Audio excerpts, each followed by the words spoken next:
Hello, everyone, and welcome back to the Quick Lounge. We've got a lovely setting here as we bring you the report on the series between West Indies and Australia. What a series! What a final game that was. Yeah, Samir, fantastic performance from West Indies. The way they came out and played, it was a lion-hearted performance. Tamar Joseph, story of the match, 7 wickets for 68 runs. Remarkable bowling performance. Man, he was fantastic. Also, the way West Indies batted in the first innings, Samir, we shouldn't forget that innings from Joshua Dardy Silva, Kevin Hodge, and Kevin Skinner. These three guys, they put a spirited performance out there. And Exactly. to take West Indies to 311, it gave the bowlers something. It Exactly. gave the West Indies bowlers, okay, right, they've got runs on the board.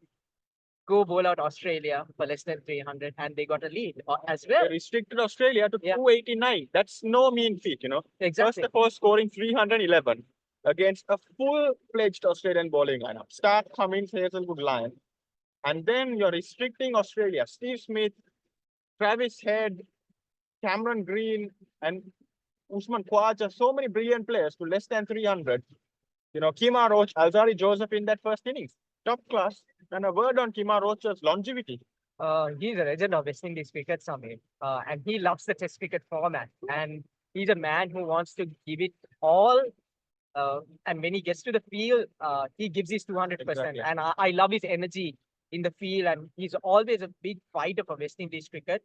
And I like the way he is, and he will keep going for West Indies cricket for a few years. Exactly. And I like this bowling attack of the West Indies. They've got the right combination: Shamar Joseph, Alzari Joseph, and Kemar Roach, and yeah. Kevin Sinclair. Kevin He's Sinclair. got a bit of a way to go as a full-time spinner, I think. But I think as an all-round bowler, I think he's decent. Now on Shema Joseph, that was one of the most spirited performances I've seen. Not only because he's injured his toe, not only because it wasn't a very big total for still at Chase, but his backstory as well. I mean, what about his Yeah, story? Samir, emotional backstory. He comes from a Caribbean village, which only 350 people live, and internet only reached there in 2018. And to get to the main city, it takes about 2 days by boat. So, And he was a security guard. But yes, he worked yes, as a correct, security Samir, guard. correct. So, working as a security guard and then giving up his job to come and play cricket. And today, see his story. Today, everyone's talking about him. The whole world is talking about him. And former West Indies fast bowlers like Ian Bishop, uh, Malcolm Marshall, Kurt Livosh, and all these guys, all these West Indian fast bowling legends would be talking about his remarkable Performance. spell. But congratulations to the entire West Indies team. Of They course. played Their hearts out. hearts out. Yes. And I think what separates this team from the West Indies team we saw a few years ago, Gales, Pollards, Bravos, they've got the spirit back of, the spirit of playing the long format of the game. That spirit is there, which they had a few years back in the T20s.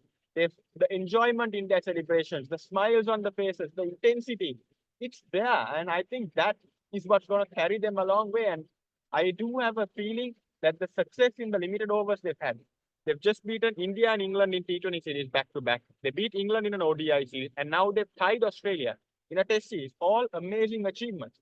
And I know Darren Sam is not the test coach here, but I think his involvement in the limited over side has really helped transform the spirit. It's given these guys a lot of energy, and it's given them purpose to play the longer format, and that's showing, isn't it? Yeah, Samir, the results are coming for West Indies, and it's good to see West Indies cricket back on track, and they are improving. And I won't be surprised in another 4 to 5 years' time if they win a World Cup. Yeah, it could be a T20 World Cup, and 2027 they could get the right combination Exactly. with the players they're having now, and they should continue with these players for a long Exactly. period of time. And Continuity, no chopping and changing. That's one Yeah. thing that's very important, isn't it? And Samir, one more point to add on. And I like this set of players.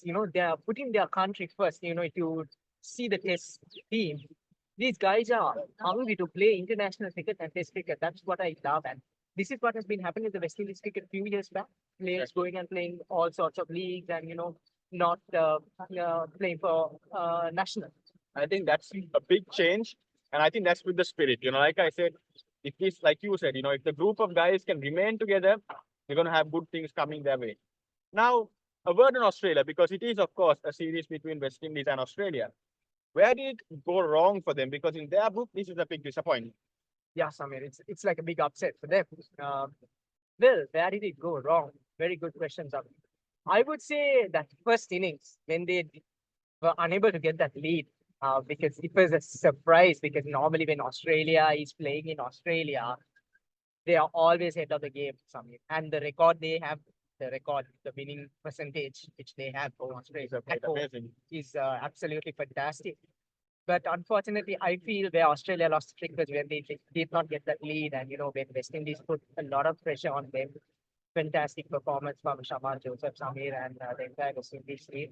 This is a historic day in West Indies cricket, and it will be celebrated for a very long time. And this victory will be remembered after 30 long years. Samir, the way they have come and played out there, and it was a inexperienced team as well. Samir, 7 debutants Exactly. against a top Australian side. It's not the Australian B's team or C team. It's the best side ever. It's Australia is ranked #1 in the ICC rankings. Exactly. This is no mean feat. And I personally feel, I know this might sound a bit controversial, but maybe this is something you guys can let us know in the comments as well.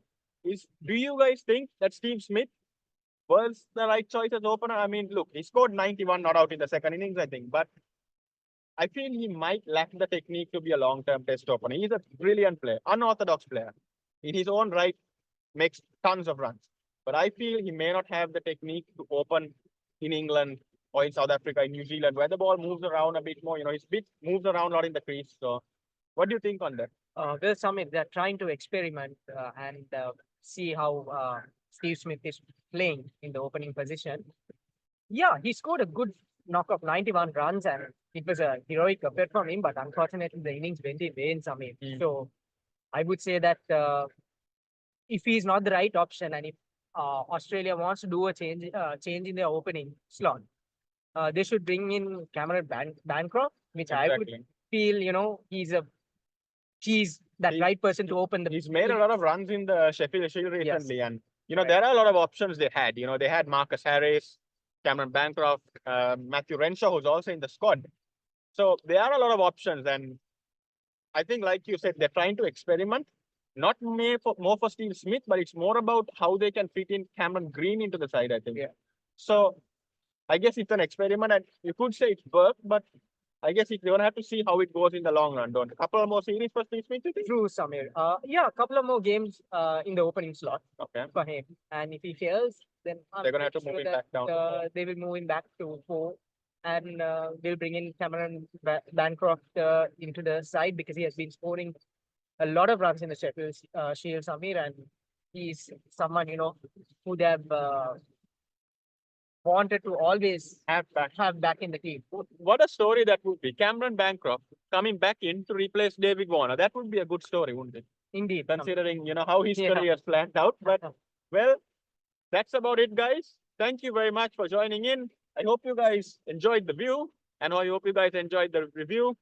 We'll see you in the next one. Cheers.